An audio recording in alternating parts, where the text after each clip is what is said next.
કોંગ્રેસમાંથી ધારાસભ્યો અત્યારે પાર્ટી છોડીને ભારતીય જનતા પાર્ટીમાં જોડાઈ રહ્યા છે, ત્યારે હવે અર્જુન મોઢવાડિયાનું પણ નામ જોડાઈ રહ્યું છે.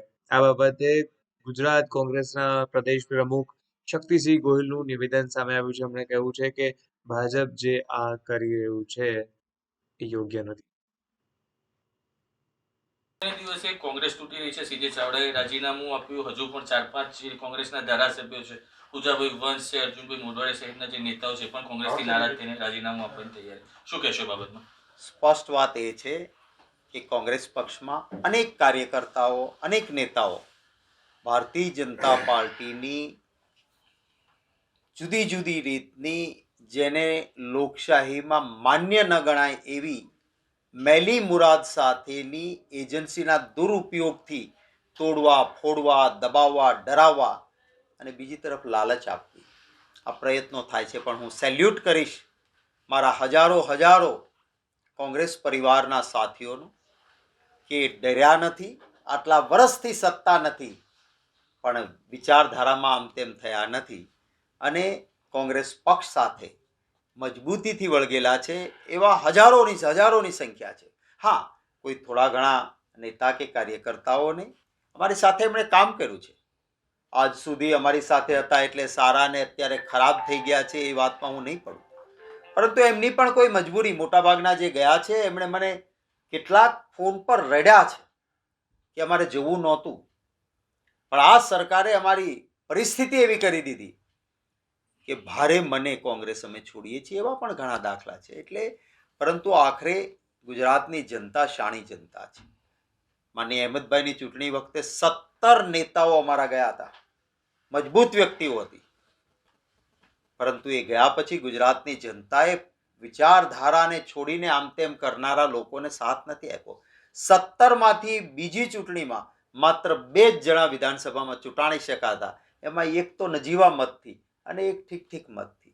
એટલે આ મજબૂરીમાં એ લોકો જાય છે, કોઈ અન્ય કારણો નથી હોતા. સર, બાકીના જે ધારાસભ્યો નથી ગયા કે કાર્યકર શૈલેષભાઈ સહિતના જેઓ નારાજ છે તેમને મનાવવાનો કોંગ્રેસ પ્રયત્ન કરશે? કોઈ નારાજ નથી. અમારે ત્યાં આંતરિક લોકશાહી છે એટલે વ્યક્તિગત વિચાર જરૂર રજૂ કરતા હોય છે. તમે જે નામો આપો છો એમાંના કોઈને કોઈ તકલીફ નથી, બધા જ પક્ષનો. હા, વ્યક્તિગત અમારે ત્યાં ભારતીય જનતા પાર્ટી જેવી સરમુખત્યારશાહી નથી કે તમારી અંતરાત્માનો અવાજ પણ નીકળે તો હરેનભાઈ પંડ્યાની કેવી હાલત થઈ, બીજા કેટલાય નેતાઓ છે જેણે લોકશાહી ઢબે પક્ષમાં પોતાની વાત કરવાનો પ્રયત્ન કર્યો તો એની સંપૂર્ણપણે કારકિર્દી ખતમ કરવાની, તમામ રીતે એને પતાવી દેવાનું આ ભાજપમાં ચાલે છે. મારે ત્યાં આંતરિક લોકશાહી છે, વ્યક્તિગત વિચાર રજૂ થાય, પણ એ જ વ્યક્તિઓ મજબૂતીથી કોંગ્રેસ સાથે પણ રહે. રામ મંદિરને લઈને સાહેબ કોંગ્રેસમાં મતાંતર છે? કોઈ મતાંતર નથી. હું હિન્દુ છું અને કોઈ પણ હિન્દુને પૂછો કે હિન્દુ ધર્મમાં સર્વોત્તમ પદ એ શંકરાચાર્યજી મહારાજનું છે. શાસ્ત્રની રીતે, ધર્મની રીતે, વિધિ વિધાનની રીતે શંકરાચાર્યજી મહારાજ કહે તે કોઈ પણ હિન્દુ માટે આખરી ગણાય. જ્યારે 4 શંકરાચાર્યજી મહારાજો ત્યાં ન જવાના હોય, શંકરાચાર્યજી મહારાજ ખુલ્લીને કહેતા હોય કે અધૂરા મંદિરની પ્રાણ પ્રતિષ્ઠા ન કરી શકાય.